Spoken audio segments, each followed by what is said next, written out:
Bismillahirrahmanirrahim. Assalamualaikum warahmatullahi wabarakatuh. Selamat pagi adik-adik mahasiswa sekalian. Selamat ya sudah masuk ke sini di Fakultas Kedokteran Universitas Jenderal Sudirman. Nah, hari ini Ibu berharap kalian semuanya penuh semangat ya karena akan memulai pembelajaran di blok yang pertama.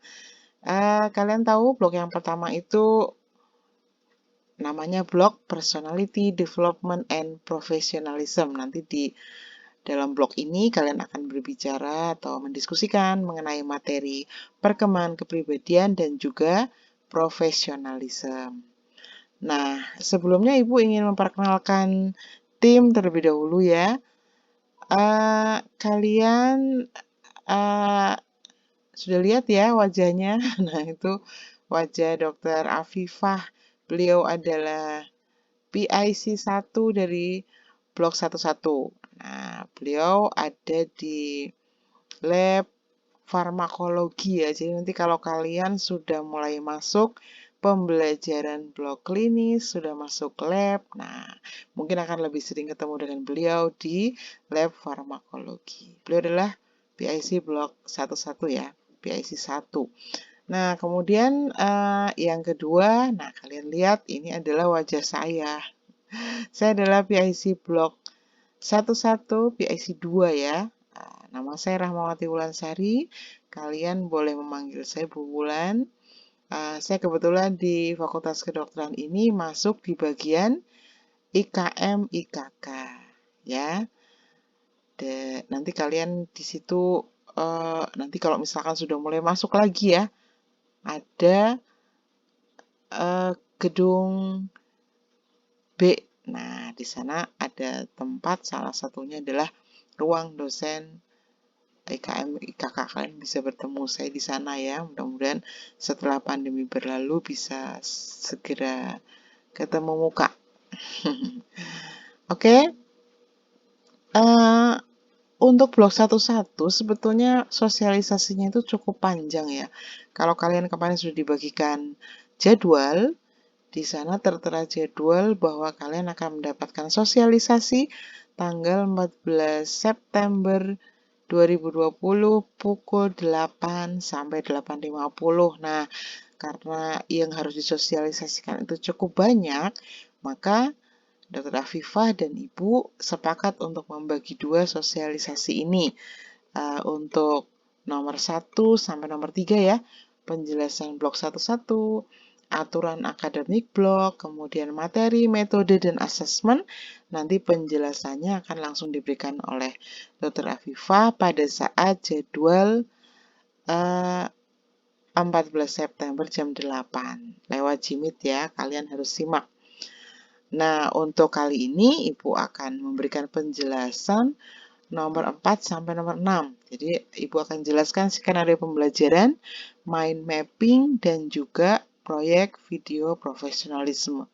Tapi jangan khawatir setelah penjelasan ini, kemudian setelah penjelasan sosialisasi dari Dr. Afifah, kalian tetap boleh konfirmasi bertanya lewat WA Group ya. Silahkan kalau misalkan dalam penjelasan ini masih ada yang harus dikonfirmasi, boleh, kami terbuka untuk ditanya. Ya, Ibu akan mulai dari yang pertama ya, skenario pembelajaran. Nah, di sini Ibu tuliskan baca BPM sebelum sosialisasi blog. Apa itu sebetulnya BPM?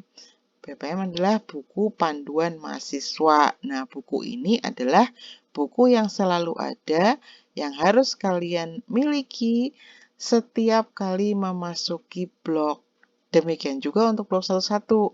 Kami sebagai PIC blog sudah menyiapkan buku sedemikian rupa sehingga lengkap ya, dan tergambar di situ apa saja yang akan kalian lakukan sepanjang pembelajaran blok 11. Nih, karena di share-nya nanti adalah soft file, kalian akan menemui halaman pertama seperti itu ya. Buku panduan mahasiswa blok 11, Personality Development and Professionalism, kode blok KUB 1101, SKS-nya ada 3, kalian akan melaksanakan selama 3 minggu, kemudian PIC 1 Dr. Afifah, PIC 2 Rahmawati Wulansari, itu saya sendiri ya. Ketika kalian tidak malas untuk membaca buku BPM, kalian sudah tahu sebetulnya ya, dari awal sampai akhir blog kalian akan melakukan apa ya. Karena sebetulnya kami sih menginginkannya kalau kalian sudah membaca buku panduan, ada yang tidak jelas baru bertanya. Jadi kami sama sekali tidak ingin kalian sebagai mahasiswa baru bertanya sesuatu yang jawabannya ada di dalam buku. Nah, itu kami tidak mau ya. Jadi nanti kalau ada yang bertanya kemudian kami hanya menjawab baca buku, artinya jawabannya selalu ada di buku panduan mahasiswa. So, jangan malas-malas membaca buku ya. Bacalah sebelum sosialisasi blog berlangsung. Nah, sekarang Ibu akan perkenalkan berbagai istilah yang akan kalian temui di dalam buku panduan mahasiswa. Yang pertama ada istilah praktikum di blok 11. Mungkin kalian membayangkan praktikum itu seperti pada saat di SMA ya. Masuk di lab, kemudian praktek ini itu. Nah, Ibu sampaikan ya supaya persepsinya nggak salah bahwa praktikum merupakan istilah dalam blok 11 yang sebetulnya artinya adalah belajar mandiri. Belajar mandiri ini dilakukan sebagai persiapan melakukan diskusi kelompok pada keesokan harinya gitu. Jadi istilahnya mungkin praktikum, tapi kegiatannya adalah kalian di dalam kelompok belajar secara mandiri tanpa didampingi seorang tutor. Kemudian kalian melaksanakan tugas sesuai yang tertulis di buku panduan mahasiswa. Kemudian istilah yang kedua, ada diskusi kelompok. Nah, dalam pembelajaran box 11 ini, diskusi kelompoknya ada 6 kali. DK1, DK2, sampai DK6. Nah, pada saat diskusi ini, kalian barulah didampingi oleh seorang tutor. Jadi, kalau ada pendamping tutor, ini pelaksanaannya menggunakan Jimit ya. Kalian pada saat itu akan dipandu, dikontrol proses diskusinya, kemudian nanti mungkin di akhir sesi diskusi akan ada masukan dari tutor untuk proses diskusi kalian. Ya, jadi 6 kali ya. Kemudian istilah yang ketiga adalah skill lab. Nah, kalau skill lab kalian sudah masuk blok klinis, mempelajari skill-skill yang harus dimiliki oleh seorang dokter. Tapi kalau skill lab di blok 11, belajarnya hanya belajar keterampilan komunikasi. Ya memang idealnya pembelajaran untuk berlatih komunikasi itu harusnya offline ya. Kita ketemu gitu. Ibu melihat tata cara komunikasi kalian, kemudian melakukan evaluasi, membetulkan ya. Biasanya dari tahun ke tahun ya semacam itu ya proses belajarnya. Tapi karena ini harus pembelajaran daring, maka skill lab-nya adalah mungkin kami dari sini memberikan panduan apa yang harus kalian lakukan dalam berlatih komunikasi.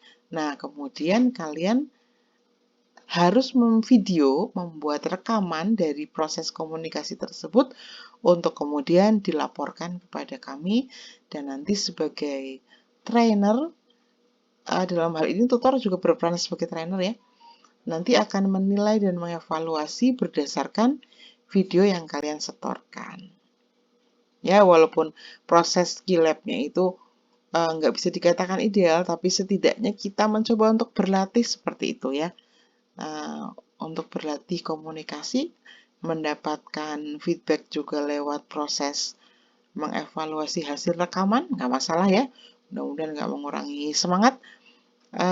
Nanti ada 2 kegiatan skill lab-nya. Yang pertama adalah komunikasi efektif dan yang kedua adalah komunikasi mendengar aktif. Jadi ada 2 kali skill lab, 2 kali setor video kepada trainer.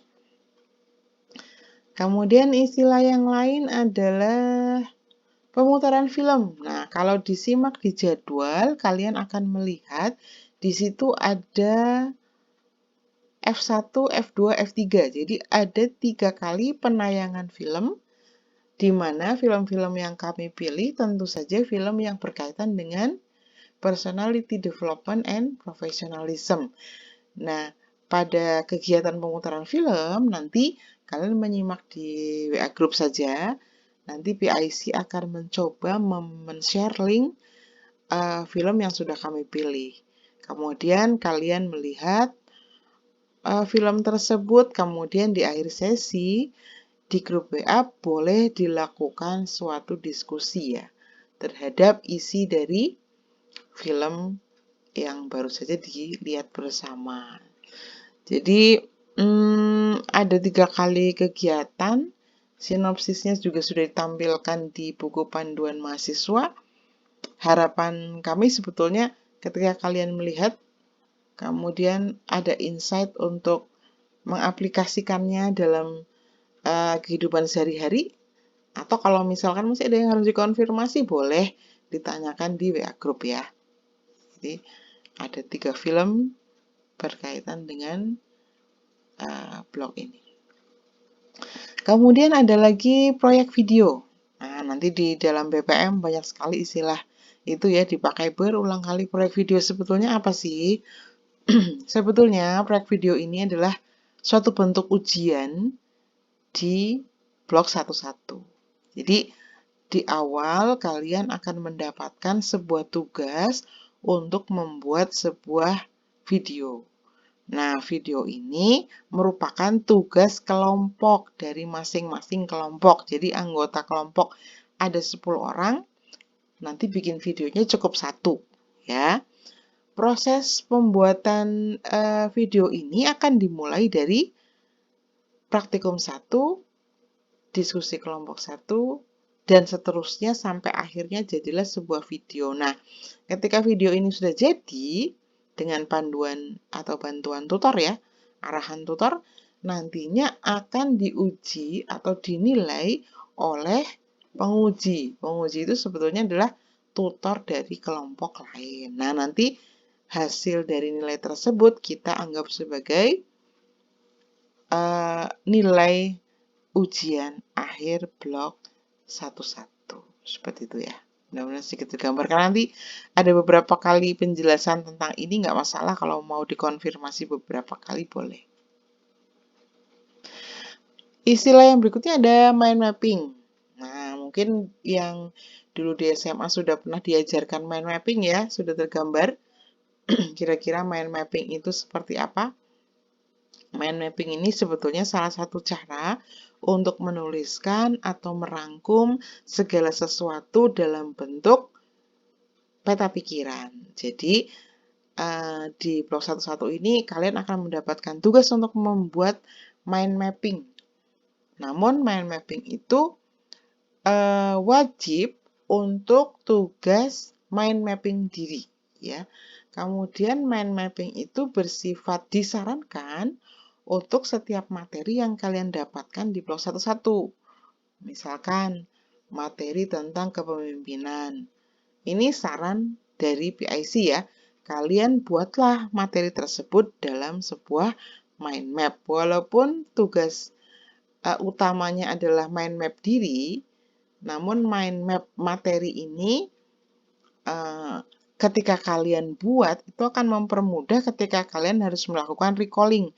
Mau ujian cukup lihat mind mapping, nggak perlu lagi baca-baca materi secara keseluruhan atau membaca referensi yang lain, cukup mind mapping.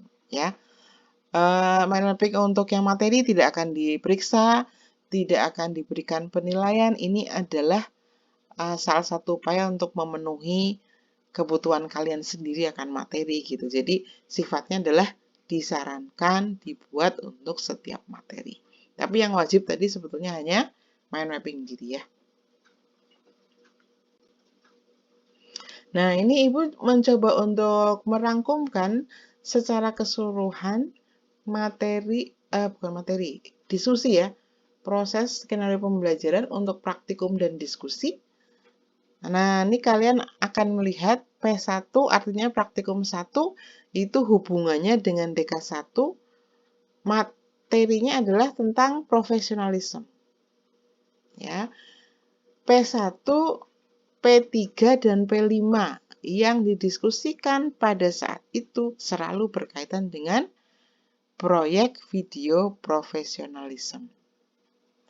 P1 mendiskusikan tentang siapa tokoh yang sebetulnya akan kita angkat menjadi topik dalam video kelompok kalian.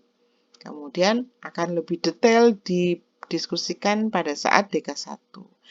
Jadi sebetulnya pada saat DK1 itu tidak semata-mata menentukan siapa tokohnya ya. Karena di blog ini sebetulnya salah satu tuntutannya adalah terjadi perubahan kemampuan, perubahan atau perkembangan personality pada diri kalian.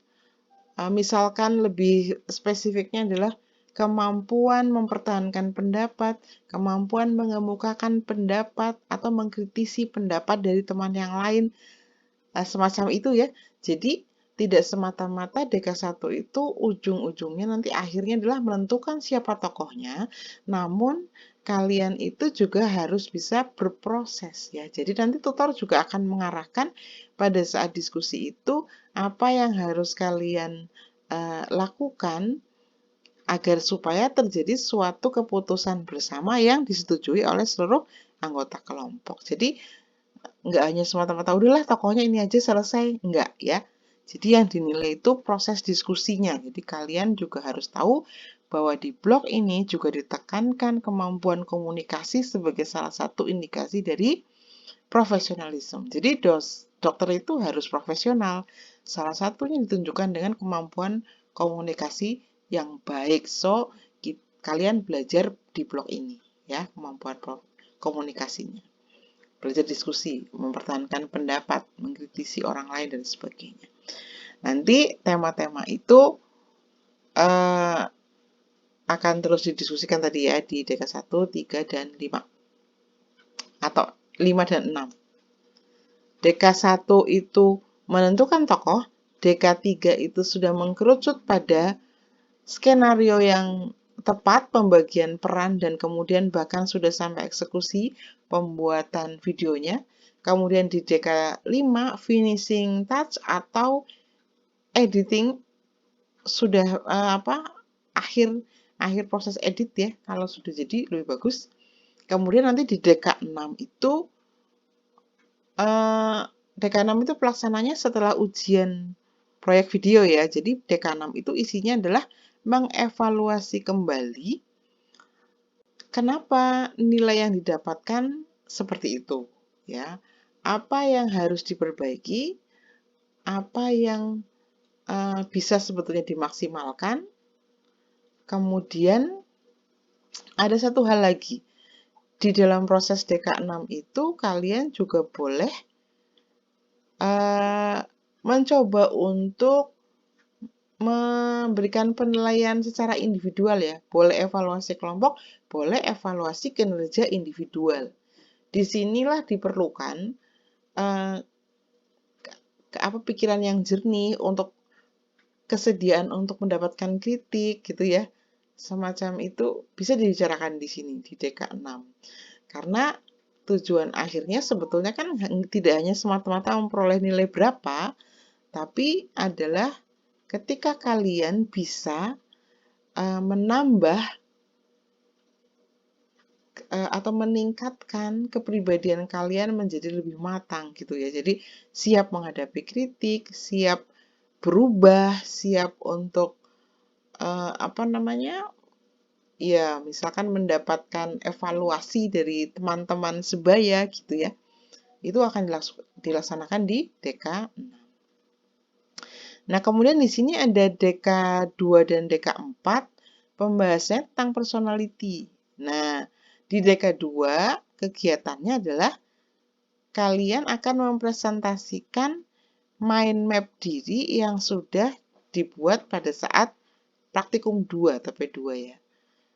Di dalam praktikum 2, kalian membuat mind mapping sesuai aturan, difoto, kemudian nanti pada saat DK2, dipresentasikan dalam bentuk PowerPoint. Ya.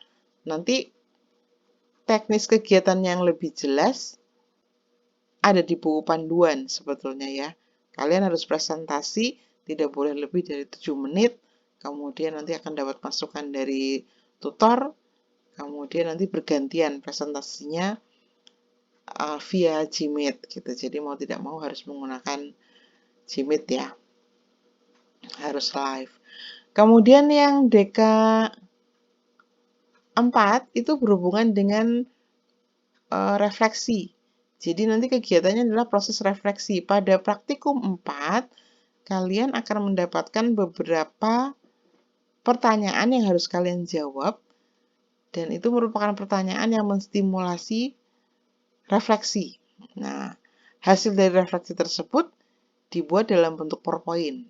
Nanti pada DK 4, presentasi lagi. Presentasinya satu persatu. Kemudian pada saat Gmeet itu kalian semuanya ada di ruang Gmeet ya. Tapi kemudian satu persatu share screen, kemudian mempresentasikan PowerPoint-nya selama 7 menit, maksimal 7 menit ya. Kemudian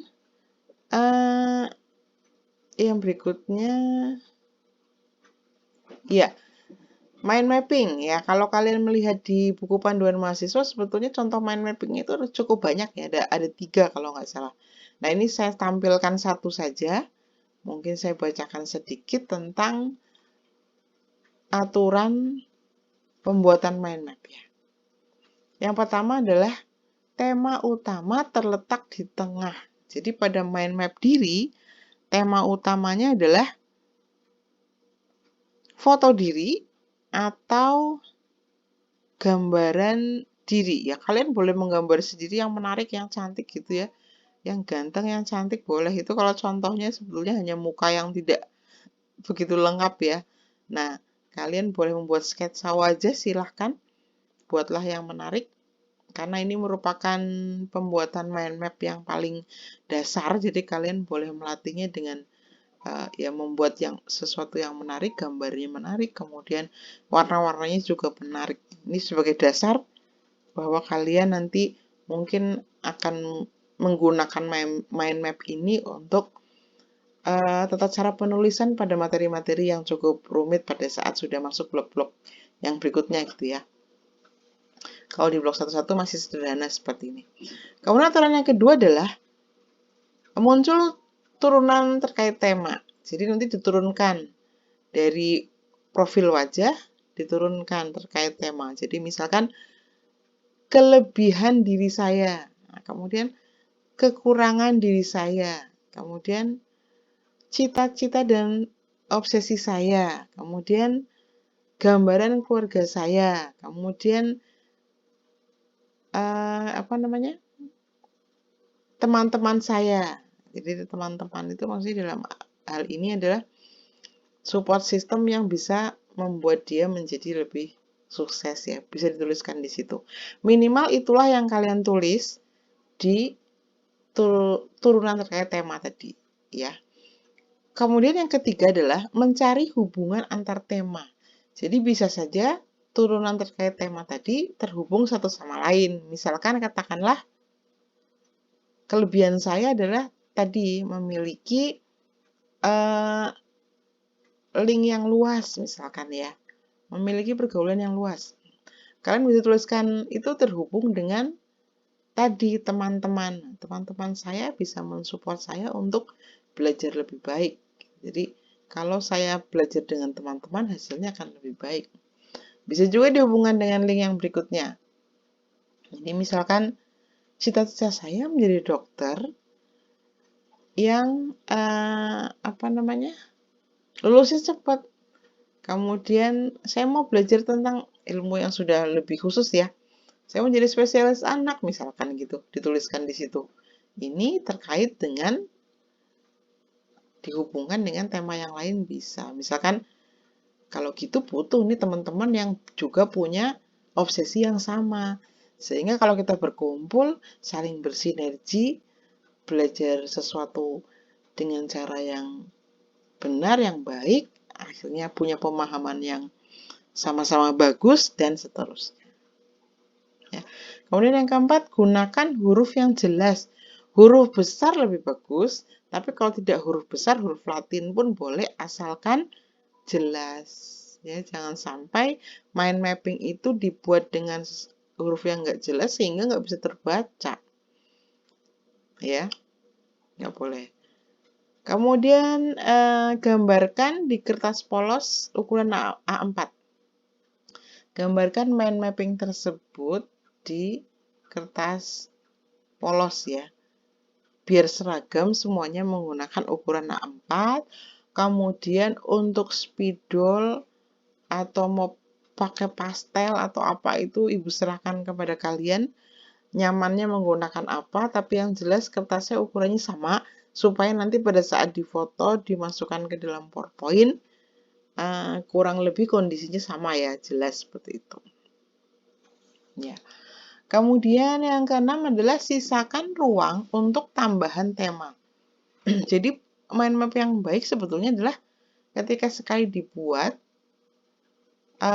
dibuatlah seperti itu apa adanya, tapi kemudian bisa ditambahkan sewaktu-waktu apabila kalian terpikir atau memiliki insight untuk masalah yang sama gitu. Misalkan tiba-tiba kalian nulis, oh iya, ada hal lain yang sebetulnya harus saya tulis tapi belum sempat saya tuliskan.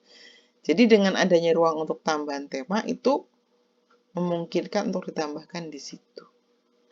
Ya, ini contoh mind map diri loh. Nanti kalau kalian belajar tentang misalkan apa di blog anatomi misalkan gitu, kalian belajar untuk menggambarkan dengan mind mapping tentang proses apalah gitu, proses aliran darah, nah misalkan gitu, proses dan lain sebagainya. Itu bisa ya, sudah dibuat pertama kali, kemudian ditambah dengan pelajaran yang kalian baca, materi-materi yang kalian update, oh iya ada sesuatu yang harus saya tambahkan di situ. Nah, itu bisa terjadi seperti itu. Karena itu harus selalu menyisakan ruang tambahan. Nah, sekarang terkait proyek video.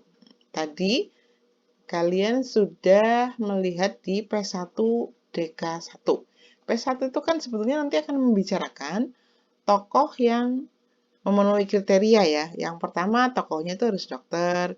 Yang kedua, memberikan pengaruh bagi kesejahteraan lingkungan. Yang ketiga, memberikan pengaruh bagi kemajuan bangsa Indonesia. Yang keempat, memiliki andil dalam meningkatkan status kesehatan rakyat Indonesia. Yang berikutnya, mendapatkan penghargaan skala nasional atau internasional. Atau boleh pahlawan nasional, kalau memang itu seorang dokter, boleh diangkat sebagai salah satu tokoh. Mungkin kan ada yang bertanya ya, boleh nggak tokoh tertentu yang bisa memberikan pengaruh positif pada lingkungan sekitar, namun bukan berskala nasional? Ya, silakan kalian nanti diskusikan di dalam kelompok ya. Apa yang membuat kalian merekomendasikan tokoh tersebut? Kelebihan apa yang mungkin memang patut untuk dijadikan contoh gitu ya. Nanti di DK1 itu kalian diskusikan satu sama lain, yang jelas pada akhir sesi setelah kalian saling mempertahankan pendapat masing-masing dan punya alasan yang jelas, di akhir sesi harus menentukan satu tokoh, harus sepakat ya. Nih, pada saat di DK1 kan dibicarakan adalah siapakah tokoh yang layak diajukan? Mengapa tokoh itu layak untuk diambil sebagai bahan pembelajaran profesionalisme kedokteran? Kemudian, apa kelebihan tokoh yang bersangkutan yang belum tentu dimiliki oleh dokter lain? Apa penghargaan yang sudah pernah dia terima dari lembaga, negara, masyarakat? Dalam hal apa sajakah tokoh tersebut menjadi agent of change bagi lingkungannya? Apa faktor-faktor yang mempengaruhi tercapainya cita-cita dari yang bersangkutan? Atau bagaimana pengaruh keluarga bagi dan lain sebagainya ya? Sebetulnya apa yang didiskusikan pada DK1 itu sebetulnya tergantung pada dinamika kelompok kalian sendiri. Boleh mendiskusikan apa saja tentang tokoh tersebut selagi memang masih di dalam tema profesionalisme, gitu ya.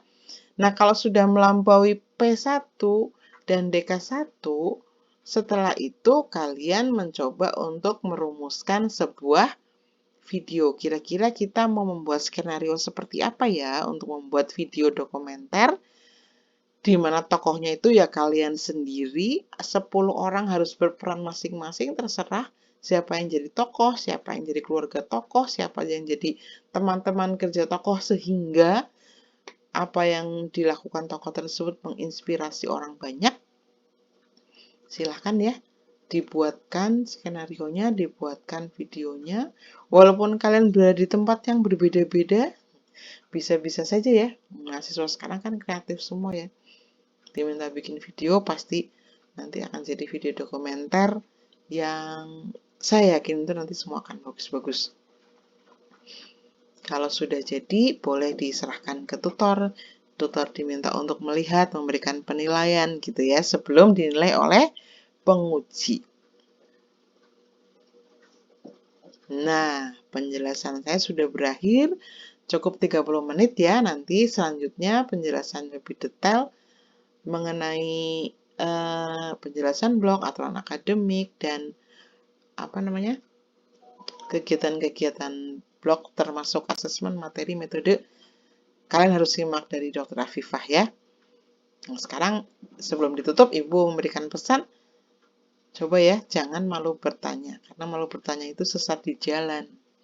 Tapi bertanyalah pada orang yang tepat. Jadi kalau kalian ada sesuatu yang ingin ditanyakan berkaitan dengan blog 11, jangan nebak-nebak.